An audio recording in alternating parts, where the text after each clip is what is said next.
Post-traumatic stress disorder may develop after a person is exposed to one or more traumatic events, such as a sexual assault, a serious injury, or the threat of death. Today on 15 Minutes with Longevity, we're going to be speaking about the serious effects and symptoms behind it. Joining us, we have Marilyn Davis-Shulman. She's a clinical psychologist and trauma specialist. Thank you for joining us in the studio today, Marilyn. It's a pleasure. I'm happy to be here. So I think everyone's kind of getting used to this term, post-traumatic stress disorder. I mean, a term that probably, I would say several months ago, not a lot of, the layman out there was really oriented to, but I think with the Oscar trial and all this publicity around, what trauma does to a person, we are starting to become more familiar with this term. I'm quite interested to know where it comes from and what is it actually? I think a good place to start would be that prior to the Vietnam War, there was no mention of a disorder such as post-traumatic stress disorder. Subsequent to that, through all the world wars, neurologists and physiologists and psychologists started to notice that people presented specific symptoms after they had been exposed to an extreme stressor. And it was documented in the Diagnostic and Statistical Manual, which is the diagnostic manual for psychologists. So not that long ago, sure. Actually. So, the Vietnam War was a very traumatic and ugly war. So, yes. and I think, when I read now in terms of what's happening in Iraq and Afghanistan, that the U.S. military still use this term quite commonly, and we see these shootings and that in America often described to that. So, does something happen in someone's brain? Yes, literally exactly. Happen. There are definitive changes in the brain. And I think what's important to know is that the body adjusts. The body is here to make us survive. So after an extreme stressor such as 9/11 or events in South Africa over a period of time, those were extreme stressors and fit the diagnostic criteria for the person experiences or witnesses an extreme event or events, and there's a second part to it, which says they experience helplessness, shock, and horror. So you don't have to be in a war zone to be not. suffering from that. And I think that's probably quite the important thing. So you were referring to South Africa over time. There were a lot of young children on all sides of society who were probably exposed to extreme stress. And today they are adults. And their responses were helplessness, shock, and horror. The important thing about trauma is you are helpless. And helplessness is the core of trauma. Because normally if one can make a plan, or one can decide to do things in a specific way, then you're no longer helpless, and the level of stressor is not that great. Do different people cope differently with it? So are some people more susceptible? Who would those people be? So primarily, if a child or an individual has been exposed to stressors in childhood, their capacity to tolerate stress could very well be different from somebody who's had less stressors in childhood. There's no definitive explanation. Women and men? A woman? As well, very much so. It depends, it all affects how the wiring of the brain is affected. And the way it was explained to us when we were students is, those rollers that they roll out on to flatten grass or tennis courts. It's as if one of those rollers have gone over the brain and there's an indentation in the brain. It's a physiological response. It's linked very much. When we talk about trauma, it all happens in our reptilian brain, which is our trauma brain, where the response to any threat is fight, flight, freeze, and submit. Now the reptilian brain, that's a very small it's unknown. I'm pointing to the back of my head, and it is responsible for our survival. So it's like the instinct or the... It's responsible for innate instincts. Okay, so I have, let's say I've undergone, even if it was just a sudden event as a child, but I've never demonstrated or manifested it, and then later on in my adult life something goes crazy. How would I know that it related? How do we diagnose post-traumatic stress disorder? So I don't think I've said so, but it's an anxiety disorder. It has specific symptoms, some of which are emotional numbing, depersonalization, an increase in the need to calm the nervous system, which is activated becomes hypervigilant. But it's not about an event in childhood. For me, what's relevant is how an infant attaches to their parents. Do they feel safe versus do they feel unsafe, and therefore they have to accommodate and go into a survivor kind of mode. So in other words, I could have been a child, I could have experienced something quite traumatic, Yes. but if I had a very supportive framework around me, the chances are it's not going to manifest later on. Absolutely. And That's the reverse exactly could be it. true, that I could have it where I don't have that In framework. other words, children who haven't had good enough attachments are at higher risk for developing something like post-traumatic stress. I mean, we live in a society where there's so many parentless or single-parent Very much families, so. and a lot of really young kids who grow up not even with parents because Okay. of either HIV or social conditions.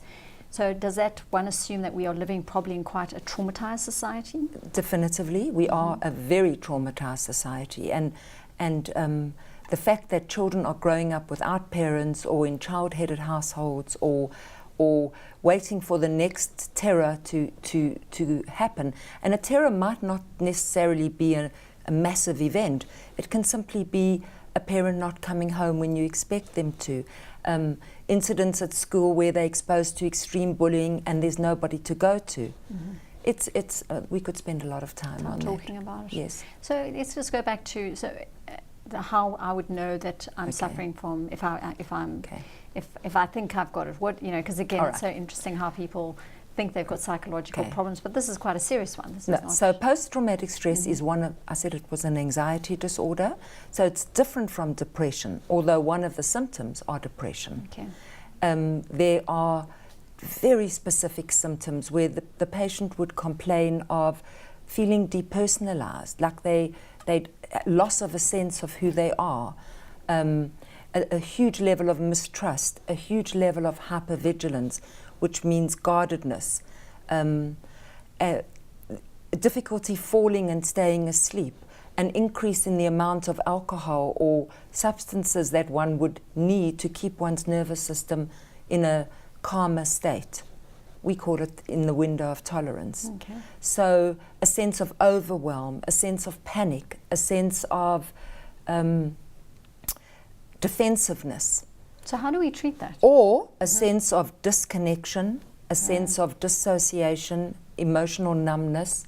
So first of all, we have to identify that the person is either roller coasting from the one hyperarousal to hypoarousal, when your nervous system is either very triggered or very shut off, Okay. passive, disconnected, not there. Person walks through life, can go on with normal life, but there's a sense of, for themselves, that they lack, that they empty. There's an emptiness, there's an agitation, there's an anxiety, there's an irritability, there's inappropriate responses, there's argumentative, there's many symptoms. And when we look at treatment, would you treat those two differently or the same? I think that one would have to start with it doesn't matter what the diagnosis of the issue is. If a patient is presenting, and very often it's in relationship that it would start to emerge, because you can isolate and you can fake it until you make it when you're on your own. But when you're living with someone who sees your behavior and recognizes that there's been a change in behavior, that would probably bring them to the psychologist door. And it can be treated quite successfully, I'm assuming. Okay, so you would then go through a whole process, and there's different types of psychology that would treat that specific, the specific symptoms. Okay, but the person, in order to heal, needs to have an awareness of not so much the debriefing as it was in the olden days, where talk to me, the more you talk to me, the better Yeah, it will it'll be. come out That and- was an older type of treatment. Now what we know is even thinking about trauma re-traumatizes the person. Sure. It deepens the pathway. So the treatment isn't telling the story again and again. And I think we can link that possibly to Oscar Pistorius Yes, so what's and the going on? matter. And I think I was Yes. going to ask you that Yes. because I was kind of wondering with, all this talk around the fact that people, there's conjecture that this could be one of the reasons why he's so he has guns because he has suffered from trauma. And I was just wondering, you know, from a legal point of view and a psychological point of view, you know, what it will do to future cases if, in fact, this is a good reason why he, you know, he actually killed Reeva, that it was something he couldn't control. Now, I'm interested in the technical perspective on that. I think it's very difficult to offer a distinct technical perspective.